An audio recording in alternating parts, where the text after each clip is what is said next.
As-tu déjà remarqué que dès que tu lui donnes tout ce qu'elle veut, elle commence à s'éloigner? C'est un schéma frustrant et déroutant auquel de nombreux hommes sont confrontés. Voici le secret. Les femmes ne tombent pas vraiment amoureuses lorsqu'elles se sentent en sécurité ou qu'elles ont tout facilement. Au contraire, une attirance profonde naît souvent lorsqu'elles ressentent un certain manque, lorsqu'elles pensent devoir mériter ta validation et que la connexion semble précieuse, mais pas encore totalement acquise. Dans cette vidéo, nous allons analyser pourquoi les femmes recherchent souvent la validation d'un homme lorsqu'elles estiment ne pas l'avoir encore totalement conquis, et comment tu peux utiliser cette compréhension pour créer une attraction plus profonde et durable. À la fin, tu comprendras comment construire une relation qui ne se contente pas de survivre, mais qui s'épanouit grâce à la confiance, au respect de soi et à l'équilibre émotionnel. 1. Les émotions avant la logique. La clé pour conquérir son cœur. Une erreur courante que beaucoup d'hommes commettent, souvent sans s'en rendre compte, c'est d'essayer de séduire une femme avec la logique et la raison. C'est un réflexe naturel, surtout quand on veut l'impressionner par son intelligence ou engager des discussions profondes. Mais voici le problème.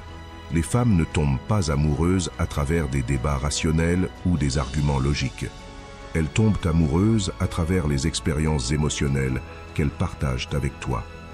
Si tu cherches trop tôt à stimuler son côté rationnel, tu risques de briser la dynamique et de rendre l'interaction sèche et forcée. Le secret, c'est de toucher ses émotions et de créer des moments qui lui font ressentir quelque chose de fort et d'inoubliable. Pense aux souvenirs les plus marquants de ta vie.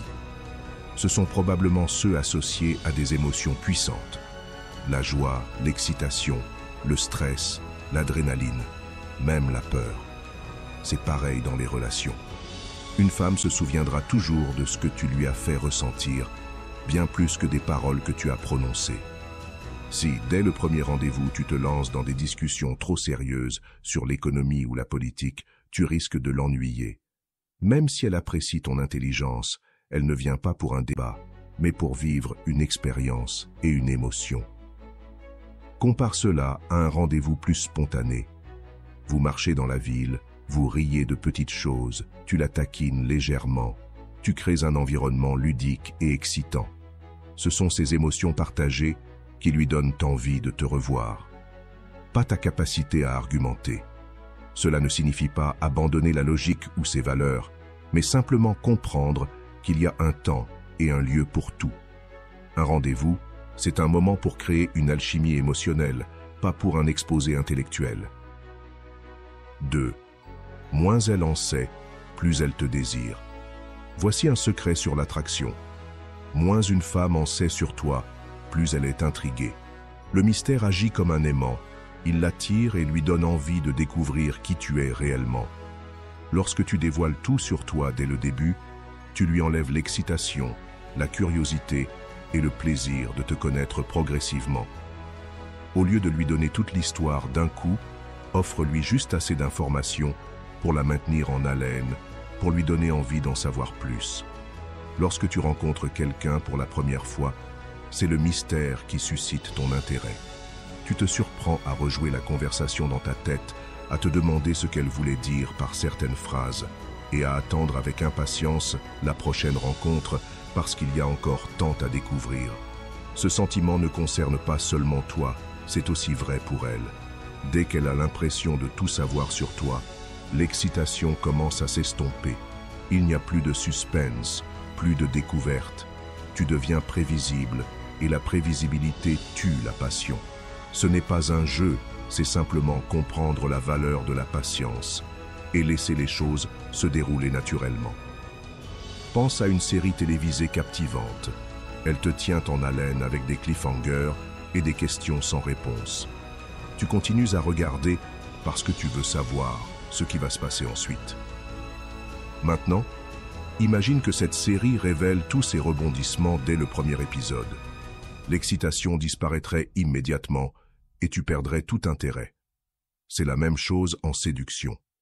Si tu révèles tout sur toi dès les premiers rendez-vous, tu élimines le suspense et l'excitation. En gardant certains détails pour plus tard, tu deviens cette histoire fascinante qu'elle ne peut pas s'empêcher de vouloir continuer à lire. Ce n'est pas une question de jouer à l'homme inaccessible, mais de comprendre que certaines choses méritent d'être découvertes lentement. Et lorsque finalement, elle sent qu'elle a mérité ta confiance, qu'elle a découvert quelque chose de rare et précieux, c'est là qu'elle tombe amoureuse. Pas seulement de l'homme qu'elle croit connaître, mais aussi du mystère de celui qu'elle est encore en train de découvrir. 3. Ne soyez jamais complètement possédés. Les femmes fantasment sur les hommes qu'elles ne peuvent pas entièrement posséder. Dès qu'elle a l'impression de vous avoir totalement cerné, la magie commence à s'effacer.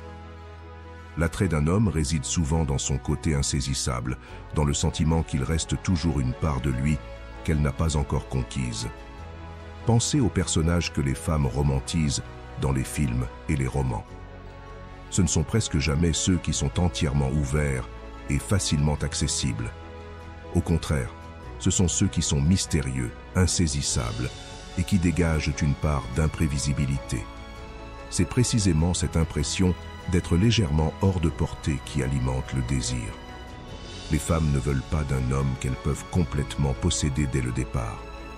Elles veulent un homme qui représente un défi, qui les pousse à se poser des questions et à se demander ce qu'ils pensent réellement. Il ne s'agit pas d'être émotionnellement indisponible, mais plutôt de maintenir une certaine indépendance, de montrer que vous avez votre propre vie, vos propres objectifs, et que tout n'est pas dévoilé d'emblée. Imaginez un homme qui, après quelques bons rendez-vous, commence à appeler et à envoyer des messages en permanence, montrant clairement qu'il est entièrement disponible et à sa disposition. Au début, elle peut apprécier l'attention, mais au fil du temps, elle commence à sentir qu'il n'y a plus aucun mystère. À l'inverse, un homme réellement intéressé, mais pas toujours immédiatement disponible, crée une toute autre dynamique. Il est attentif quand ils sont ensemble, mais il n'est pas toujours joignable, et il a ses propres projets et priorités. Elle commence alors à se demander ce qu'il fait, avec qui il passe du temps, pourquoi il n'est pas constamment là. Ce léger écart l'amène à penser à lui, à imaginer ce qu'il fait et à vouloir davantage de son attention. Crée une échappatoire à la réalité. Soyons honnêtes, la vie peut être stressante.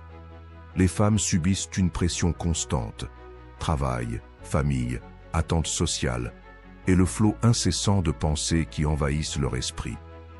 Ce qu'elles recherchent souvent le plus chez un partenaire, ce n'est pas quelqu'un qui ajoute encore plus de poids sur leurs épaules, mais quelqu'un qui les aide à alléger ce fardeau, ne serait-ce que pour un instant.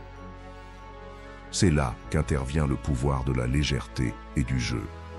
Quand tu es détendu et joueur, tu crées pour elle une petite échappatoire à la réalité, un espace où elle peut se libérer de ses soucis et simplement profiter du moment. C'est une expérience à laquelle elle reviendra toujours, car cela lui fait du bien, c'est rafraîchissant et différent du stress quotidien. La légèreté, c'est comme une bouffée d'air frais. C'est un rappel que tout n'a pas besoin d'être sérieux, qu'il est possible de rire, de se détendre et de ne pas toujours tout prendre au sérieux. Les femmes sont naturellement attirées par les hommes qui les font se sentir jeunes à nouveau, qui savent les taquiner de manière amusante et non stressante. Il ne s'agit pas d'être immature, mais de savoir quand alléger l'atmosphère et apporter une touche de fun à une situation. Imagine ceci, vous êtes en rendez-vous et elle te parle de sa journée stressante au travail. Plutôt que de devenir sérieux et d'essayer de résoudre ses problèmes, tu lui lances avec un sourire « On dirait que tu as besoin d'un expert en évasion. Bonne nouvelle, je suis un spécialiste du fun spontané. » Puis, tu proposes quelque chose de léger et amusant. Un petit concours de danse improvisé ou inventer des histoires ridicules sur les gens autour de vous. Soudainement, elle rit, ses soucis s'évanouissent et elle passe un excellent moment avec toi. Ce n'est pas l'activité qui compte, mais la manière dont tu la fais se sentir, insouciante et heureuse. Sénèque disait « Une vie heureuse est une vie en accord avec sa propre nature. » Quand tu es naturellement joueur, que tu ne forces pas les choses à être trop sérieuses ou logiques tout le temps, tu incarnes ce principe. Le rire est un des outils les plus puissants pour créer une connexion. Quand tu la fais rire, tu ne fais pas que l'amuser. Tu crées un moment de complicité, un instant où vous êtes pleinement présents ensemble. J'espère que ce message t'a été utile. Si tu as aimé la vidéo, je te serais reconnaissant de laisser un j'aime et de t'abonner. Si tu te retrouves sans mots, écris simplement « J'apprends » pour montrer que tu fais partie de la minorité qui a suivi la vidéo jusqu'à la fin. Merci beaucoup pour ton attention et à la prochaine.